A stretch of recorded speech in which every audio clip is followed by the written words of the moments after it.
Hello again.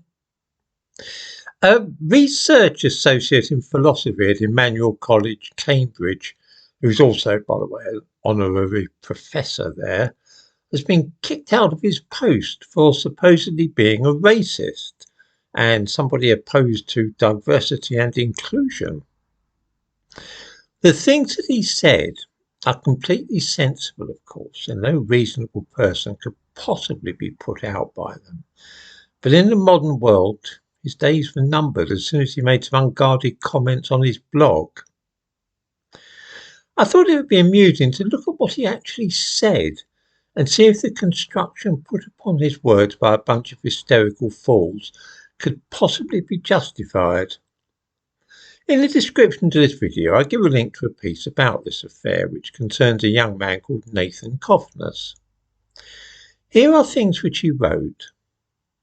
For example, that the number of black professors at Harvard would approach 0 in a meritocracy. Well, I wonder if that's true. If it's not true, is there anybody here that doubts it?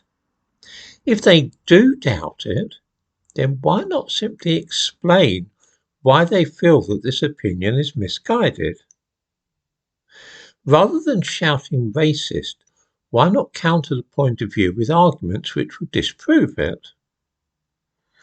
What else? Yes. Blacks would disappear from almost all high-profile positions outside of sports and entertainment. There are those who would be inclined to agree with this suggestion, but of course many people disagree strongly. Once more, if this is a mistaken point of view, then it should prove possible to marshal debating points against it to expose how foolish and wrong it is to believe such a thing.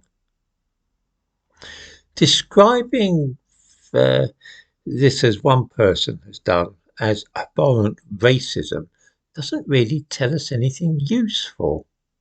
It doesn't help us decide if what has been said is right or wrong, in other words. Coffness also says that the idea of equality between ethnicities is a thesis, and one which is based upon lies. Well, that's certainly an interesting point of view. It is without doubt, again, something which could be debated, and we could see what might be said for or against this idea. Instead, the University of Cambridge has simply declared that these views could be construed as amounting to a rejection of diversity, equality and inclusion policies. I don't see that at all. Nathan Coffness is not saying that he does not like or is opposed to diversity and inclusion.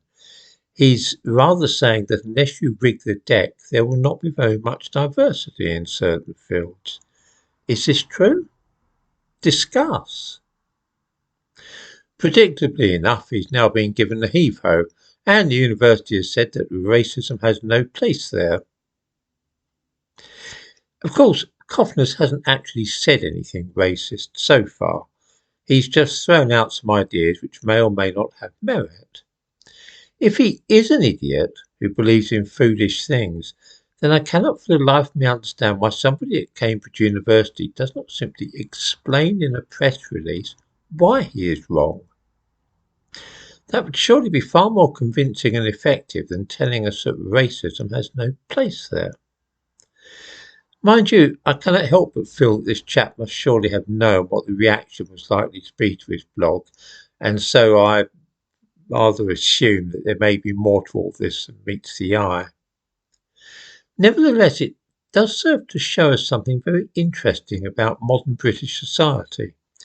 There was a time when people would have taken up the gauntlet and explained publicly in detail exactly why they thought that Nathan Coffness was an idiot. It seems that nobody is willing or able these days to engage in a no-holds-barred public debate like that, which is a pity. I would get just as much pleasure from seeing such a cocky and opinionated fellow being shown up as a fool as I would in seeing him triumph in a discussion. Sadly, though, we shall never have the opportunity of seeing anything of the kind. It is enough to talk of abhorrent racism and to say there is no place there for racism. And this appears these days to be a clinching argument in itself, which is a bit sad, really, for one of the best universities in the country.